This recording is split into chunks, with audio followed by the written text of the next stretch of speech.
everybody.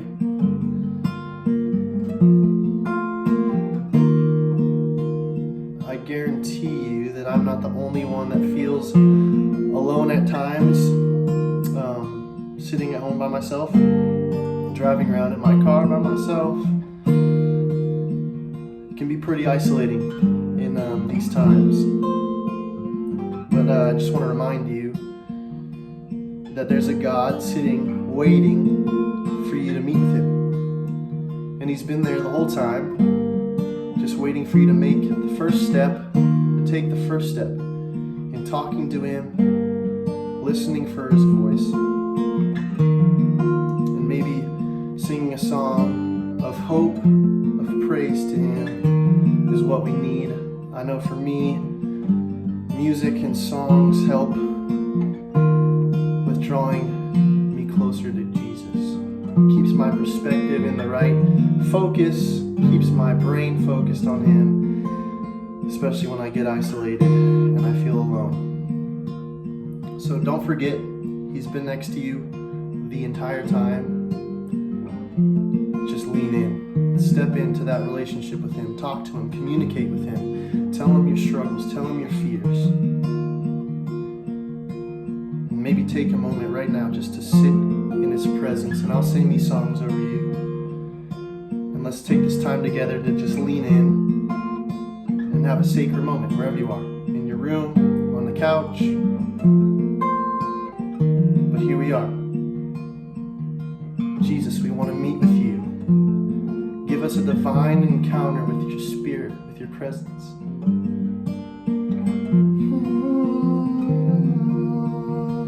Give us you, give us you. It's our prayer, only you, only you. Peace, bring it all to peace. Storm surrounding me, let it break. At your name, still, call the seas to still, raging me to still every wave.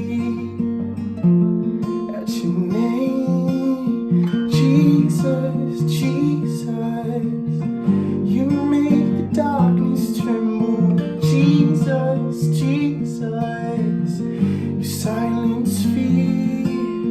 Jesus, Jesus, you make the darkness tremble. Jesus, Jesus. Breathe, call these bones to live, call these lungs to sing once again. I will praise Jesus, Jesus. You made the darkness tremble.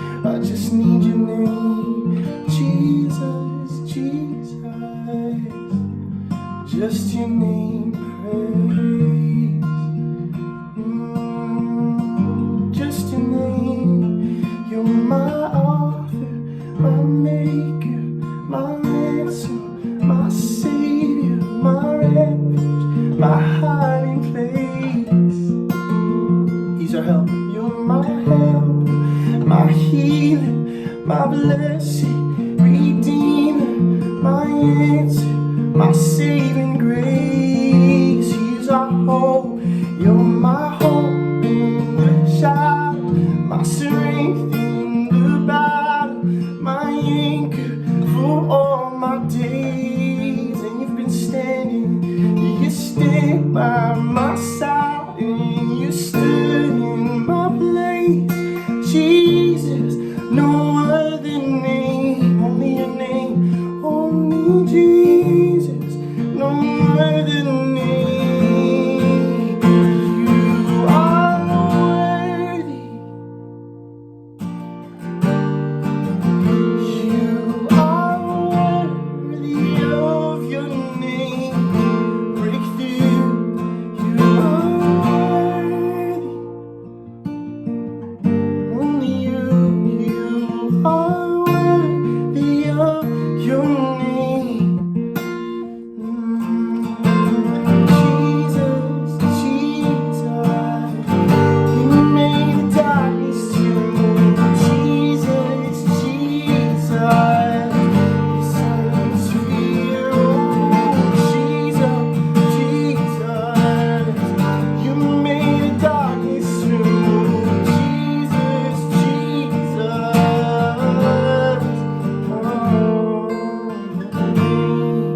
is a light the shadows can't deny. Your name cannot be overcome. Just your name is a light forever lifted high. Your name cannot be overcome. Jesus, Jesus, you made the darkness tremble. Jesus, Jesus, silence fear, gives me peace. Jesus, Jesus, you made the darkness tremble. Jesus, Jesus.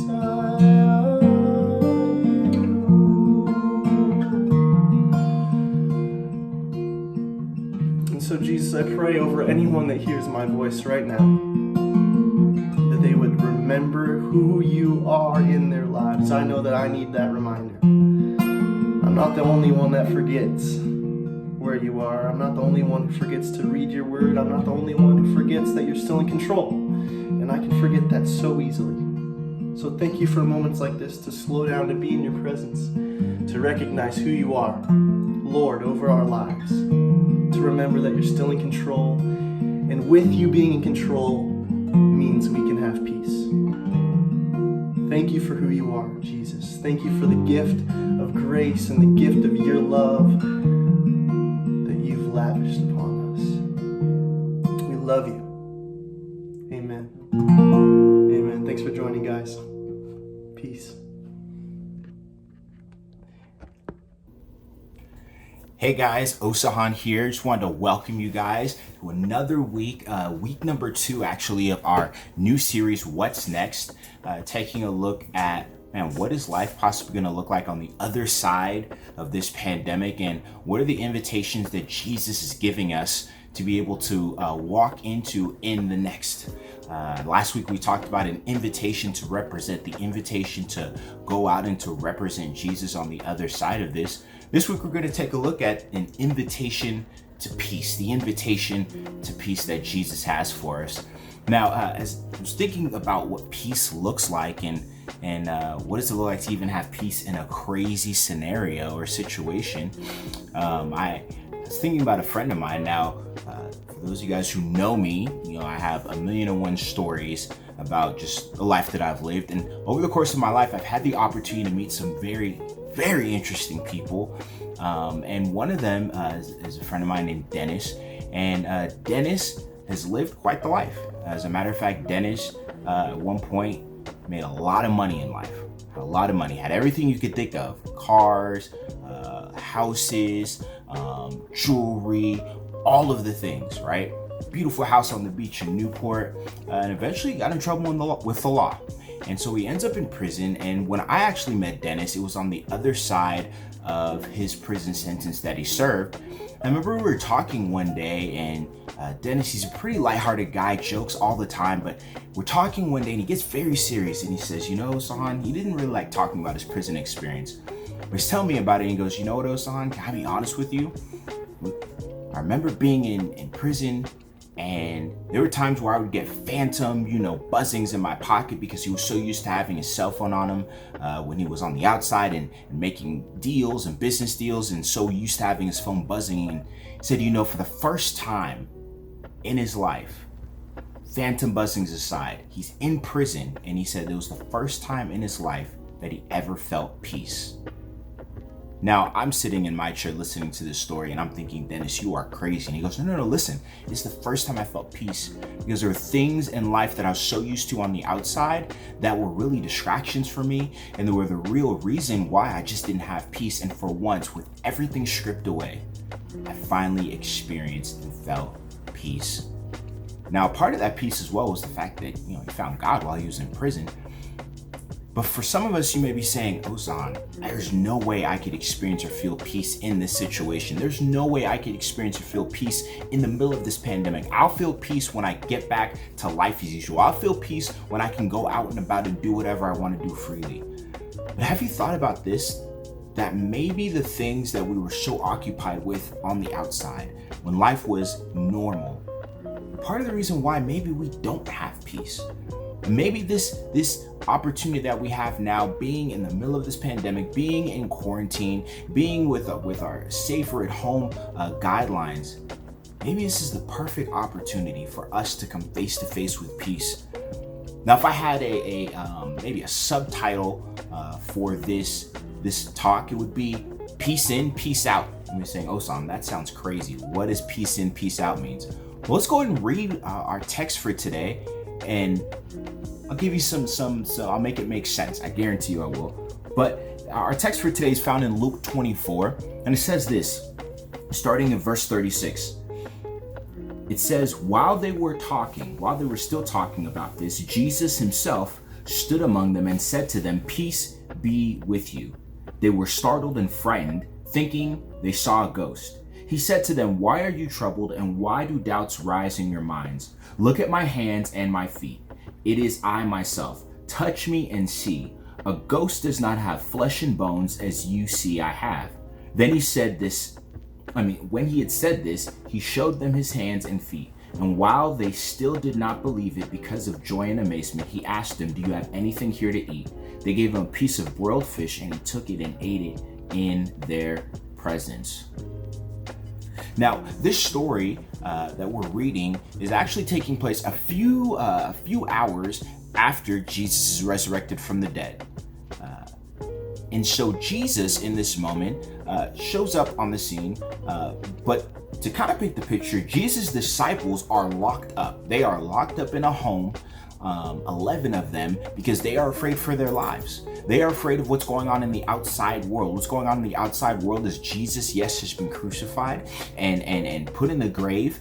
And they are afraid that as his followers, people are going to come after them and maybe put them to death as well. But right before this scene that we read, 2 of Jesus's disciples have just come back, 2 other additional followers of Jesus, because Jesus had more than just the 11 disciples, or the 12 disciples. 2 of his disciples have just come back, and they've just taken a 14-mile trip on foot, round trip. What happened was they were walking from Jerusalem, which is the city where all the disciples are at this moment. They're walking from Jerusalem to a small town called Emmaus, and while they're walking, they run into a guy, and this guy's like, "Hey, what's going on? How are things going?" And they tell him, "Hey, are you crazy? Like, haven't you heard the news? This guy Jesus, who we followed and proclaimed to be the Son of God, and he's dead. He is dead, and as a matter of fact, he's in the grave. But now the news or the rumors that he's alive, but we don't know if this is true." This guy begins to talk to them about how in the scriptures in the Old Testament, up until that point, how they point to this person, Jesus. And so they get to the town. It's a 7-mile trip to this town. They get there, they go to sit down, and they go to share a meal. And this guy that they've been walking with, he takes a piece of bread, breaks it, and prays for it. And in that moment, their eyes are open and they realize, oh shoot, that's Jesus. And so Jesus is revealed to them, and at the moment they realize it's Jesus, he disappears. He disappears, and they are so excited they can't even eat their meal. They get up, they make the 7-mile trip back to Jerusalem and go to the house where the 11 disciples are at, and they tell them, and they start to tell them about everything that they've seen. And as they tell them about everything that they've seen, Jesus appears in the middle of the room. Whoa, hold on, time out. In the middle of everything, Jesus just shows up. It's bad enough they're already afraid and anxious about everything that's going on the outside. And for some of us, that may be what we are experiencing and feeling right now in this time, is a sense of anxiety, is a sense of worry, is a sense of fear, and maybe even deeper than that, you are anxious because you are stuck at home all day and you want to be out and about. But because of everything that is going on in the outside world, there is a sense of worry and a sense of fear. Know that even in the sense of worry, in the sense of fear, that the peace that Jesus offers in the now is enough for us. And so Jesus appears, and as he appears, as these two disciples are talking about what they've seen and what they've experienced, that is Jesus being alive, Jesus shows up on the scene, and these are the words he says. Jesus could have said anything. Jesus could have said, "Hey, what's up? It's me, I'm here." Jesus could have, given them some sort of news of him overcoming or conquering their enemies and said, "Hey, you know what? I've taken care of the Romans. Don't worry about it. We can go outside." Instead, he says these 4 words: "Peace be with you." He says, "Peace be with you." What, Jesus, why would you even say peace be with you? Now, during this quarantine time, one random thing that I've just thought through is, the fact that I can't even really give people high fives, handshakes, or hugs outside of, my wife, and, I dap up my dogs, don't judge me. But think about life when life was the old normal, right? You give a high five, a handshake, a dap. When you're leaving somebody, you do the same thing. But now most of my life is lived in Zoom meetings. And so in Zoom meetings, you can't really give someone, the knuckles. You can't really give someone a high five when you leave, after a great meeting. But what I've found and what I've noticed about myself, and it's something that I say not only at the end of Zoom meetings, but at the end of phone calls, is to let people know it's over. It's peace. Peace out, right? That's what I say. And that is the greeting Jesus gives his disciples and his followers as he appears in this room, as he gives them peace. Peace. Now, like I said at the top of this, that if I had to give this talk a subtitle, it would be Peace In, Peace Out. Number one reason why is because the peace that we have, that Jesus offers us, is inviting us into in this time, is not just a peace for now, but it is a peace for next. And so peace in, Jesus shows them what peace in looks like in the middle of this situation that they're in. Jesus appears, but when does he appear? The timing is important for us to notice, and it's this: Jesus appears as they're talking about him. And so I would ask you this question, guys. What are you talking about during this time? Are you spending most of your time complaining about the situation that you find yourself in? Now, don't get me wrong, complaining is okay. Sometimes we just need to vent and let it all out. But is that your daily routine, or is that part of what's coming out of your mouth daily? Are you just angry day in and day out about the situation? Because at some point, we have to pause and we have to step away from the complaining and put our attention and our focus on something else and something greater. Isaiah 26:3 tells us this. It says it's a promise from God, which is why I love the word so much. And it's a promise, and it says this: it says, "You," talking about God, "will keep in perfect peace those whose minds are steadfast because they trust in you." What is your mind focused on during this time? Is your mind focused on everything that is wrong, or is your perspective looking at everything that is good? Think about this, for example. There are people on the other side of the world, in countries that have less than you do. And in that space that they find themselves in, they have to navigate this quarantine with less resources than you. Meanwhile, we're upset because we've watched all of Netflix. There's some people who don't even have access to Netflix. There are people who have to worry about where to find clean water, who are worried about where their next meal is going to come from. Meanwhile, you are eating up all of your quarantine snacks. You at least have quarantine snacks. There's some people who that is the farthest thing from their mind right now. If we would place our minds and our attentions on the things that matter, that are the things that have a sense of importance to us, that is where we can find our peace. Now, as a matter of fact, this word peace in this context that Jesus uses when he appears to his disciples and says, "Peace be with you," that word peace means this. It means a wholeness, it means a quietness, it means a rest.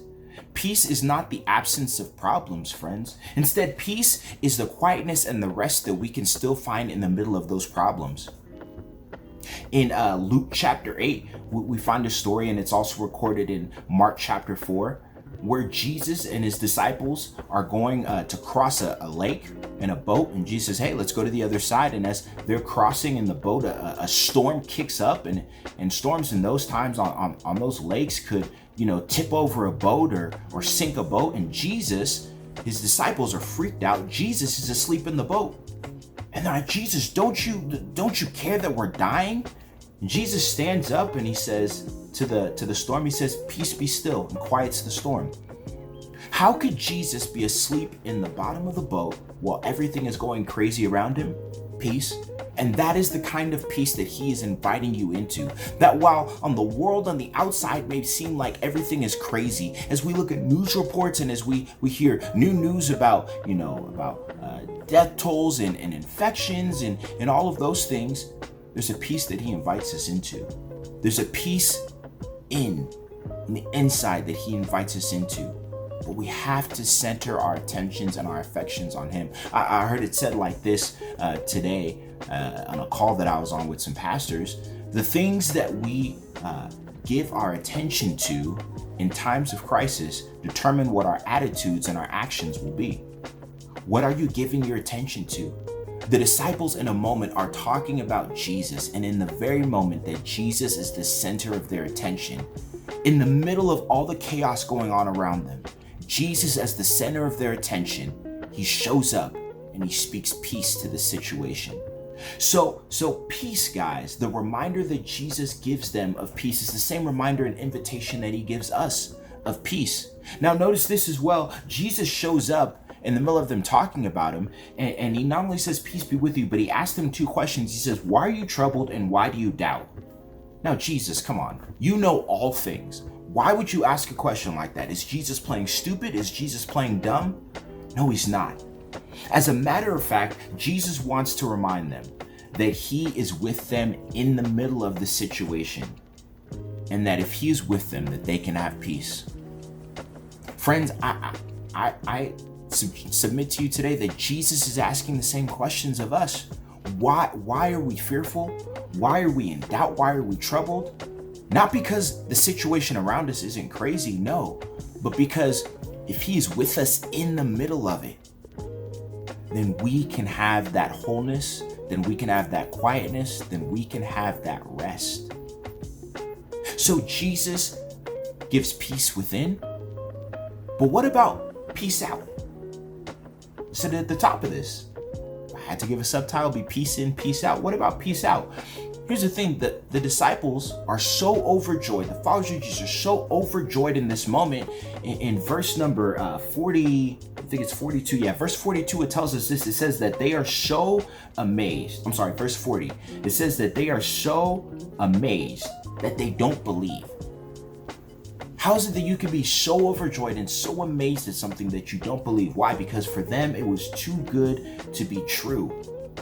And on the other side of this pandemic, when we finally have the opportunity to go back to life in a new normal, some of us are going to be so overjoyed. I'm sure some of you guys have developed, and I know I have, a bucket list of things that we want to do when life gets back to our new normal, right? You maybe have a restaurant you want to visit, a beach you want to go to. Some of you want to get back into the gym to get those gains, right? You have friends that you want to go see.